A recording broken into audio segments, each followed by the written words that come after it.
Hi, welcome to my channel, or welcome back, where we talk about astrology, numerology, tarot, and all things spiritual and metaphysical.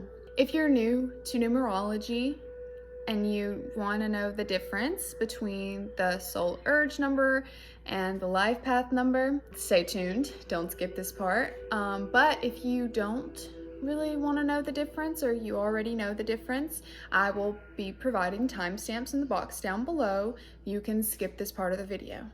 But for those that don't know, the life path number in numerology is derived from your birth date, the digits in your birth date, your month, day, and year, digit by digit. The sum of that reduced down is your life path, and that's how you get it. Whereas the soul urge number is derived from the vowels in your full name, in your first, middle, and last name, and the sum reduced down to that. Each letter corresponds with a number. A is 1, 2 is B, 3 is C, and so on and so forth. To easily remember the difference, think of the life path number as the path that you're meant to walk in this lifetime, derived from your birth date, while the soul urge number is the innermost yearnings of your soul, linked to the vowels in your full name. The life path is about your journey, and the soul urge is about your inner desires. Both are super important.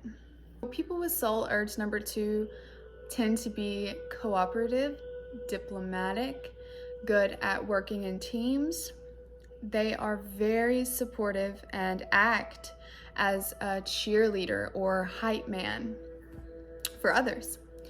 They make the best of friends, honestly.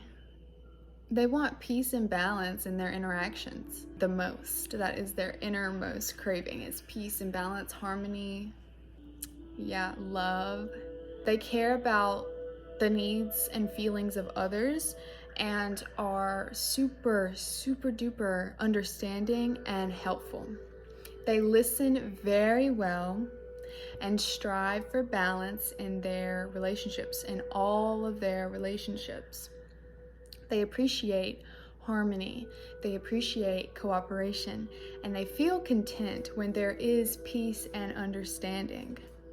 They are highly sensitive and intuitive, which allows them to be empathetic and supportive. They have difficulty dealing with conflict and may choose to avoid confrontation in order to keep things peaceful.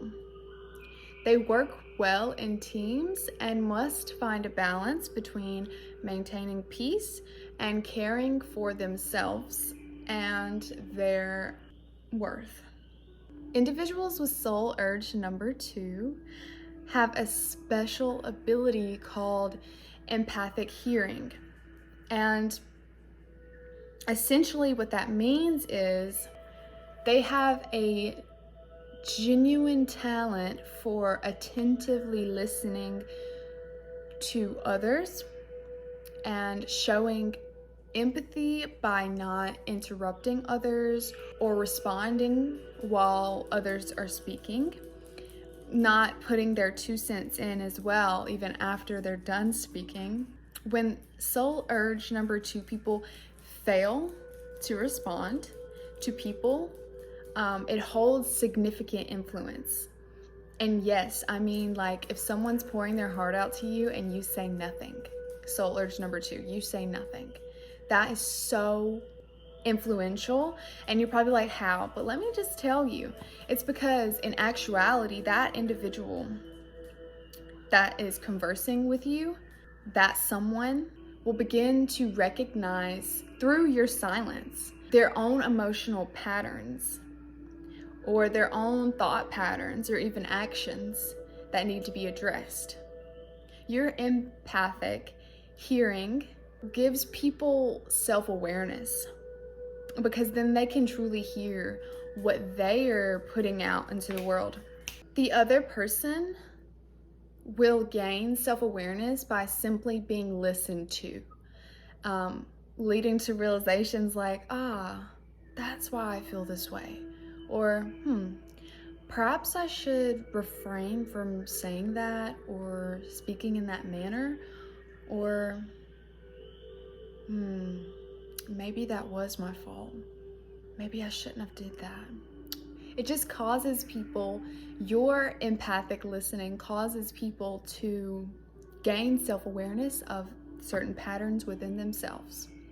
It's amazing how soul urge number 2 people's empathic listening or silence helps people truly understand themselves. It's really amazing.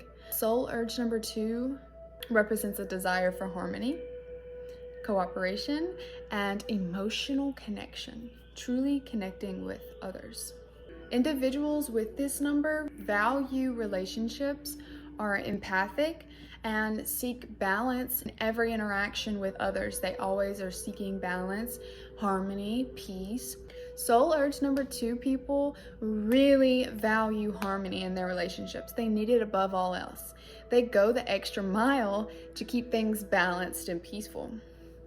For example, if there's a disagreement in the group or in their household, they might step in to find a compromise that makes everybody happy. And at the kind of more negative end of the spectrum is they will sacrifice their own wants and needs for the other person just so that other person will be happy, which can be problematic in the life of a soul urge 2 person because their needs or wants aren't getting met. They're sacrificing their needs or wants for the other person. That happens a lot. But it's just because they're so understanding and they deep down crave someone to be understanding with them or to be that understanding for them. But I doubt that they would even let someone sacrifice their wants or needs. The other person, not soul urge number 2 person, the other person could be like, you can have this or something, but the soul urge number 2 person will know. They'll know that that other person doesn't want to give that thing up. So the soul urge number 2 will be like, no, you have it. They just have this intuitive sense and knowing of other people's feelings. They just know sometimes. It's kind of spooky, but actually super, super cool. Soul urge number 2 people are emotional experts. They are like the expert on emotions. They can sense when someone's feeling down even before that person says anything at all. If a person seems upset, soul urge number 2 person will likely ask them what's wrong and offer profoundly comforting advice and even that empathetic hearing that they have. They will listen, truly listen. They're awesome team players, thriving in situations that require collaboration or cooperation. They cheer everyone on and they make sure that the credit is shared equally amongst everyone. They notice people. They notice everyone's strengths and talents, and they make sure that that person feels valued. If they're a part of a group project, they'll celebrate everyone's successes, believing in the power of working together, teamwork, collaboration. Individuals with soul urge number 2 are known as the peacemakers, kind of like Libra energy. Oh, and if you're a Libra, you just got it bad, don't ya? Also, Cancer, if you're a Cancer and you have a soul urge number 2, I pray for you because you're really, really awesome when it comes to sensitivities and other people. But you have such a good heart that it often isn't like rewarded back to you. So I pray for you. I really do. But you guys are awesome. I truly believe that. You're one of the most awesomest of all the numbers. Don't tell the other numbers I said that.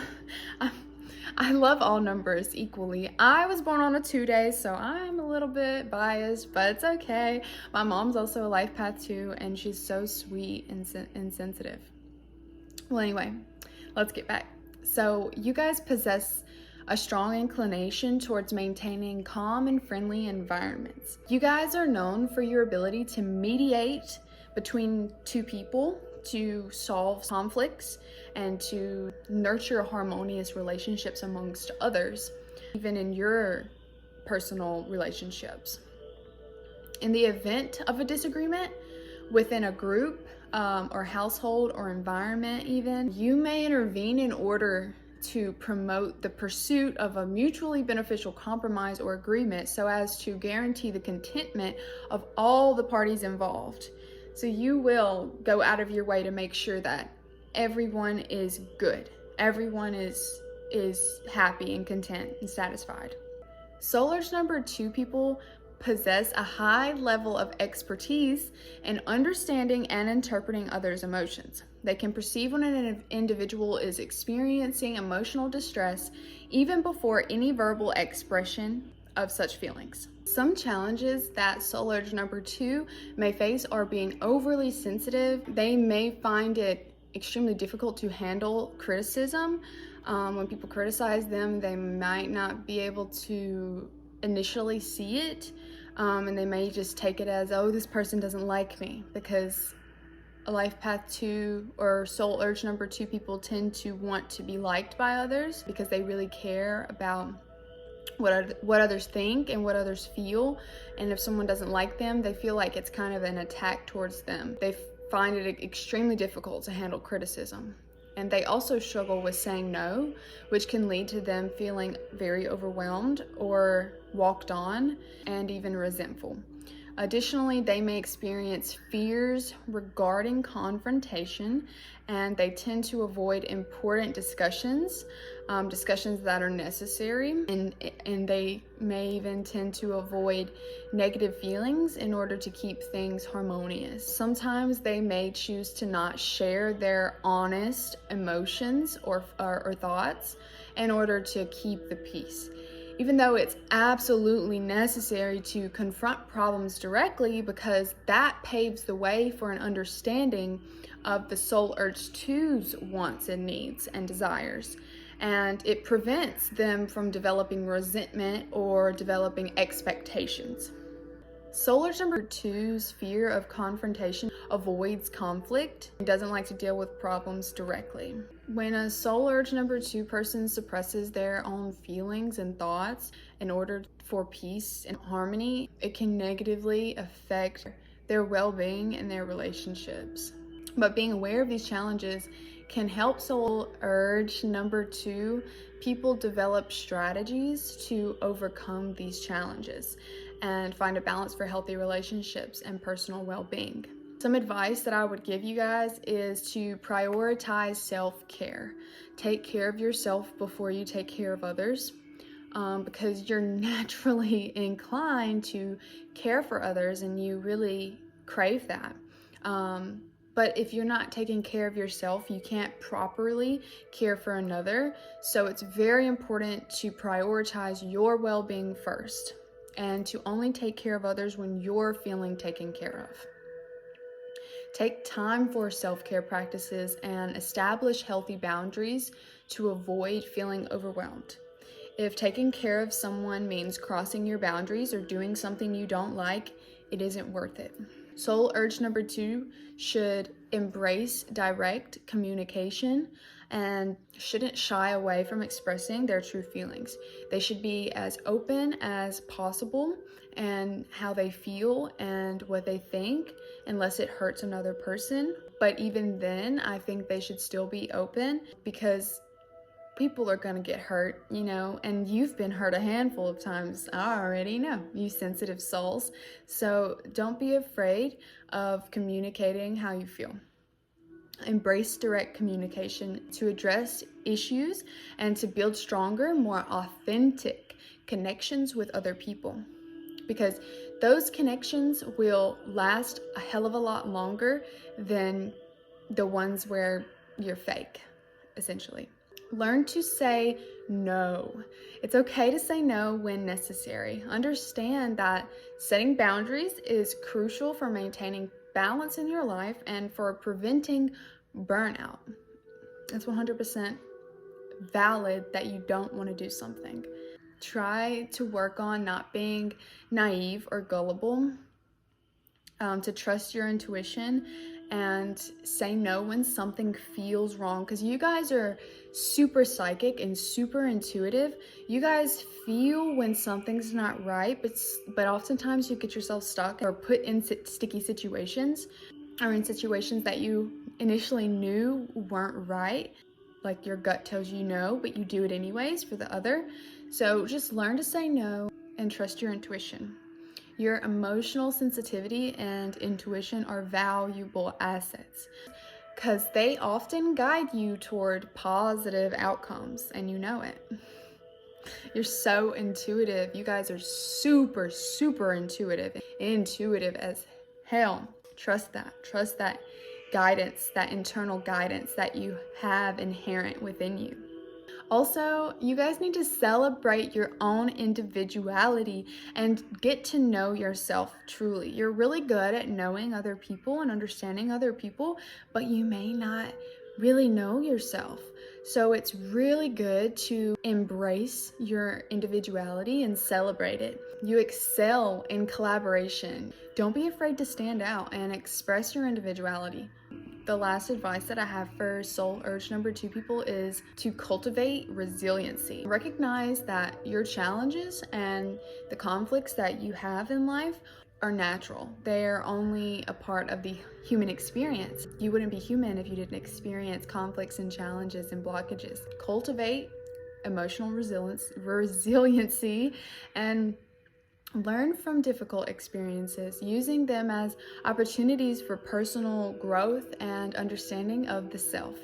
And I wish you guys well on your life's journey. Much love. I hope you have a wonderful day. Bye.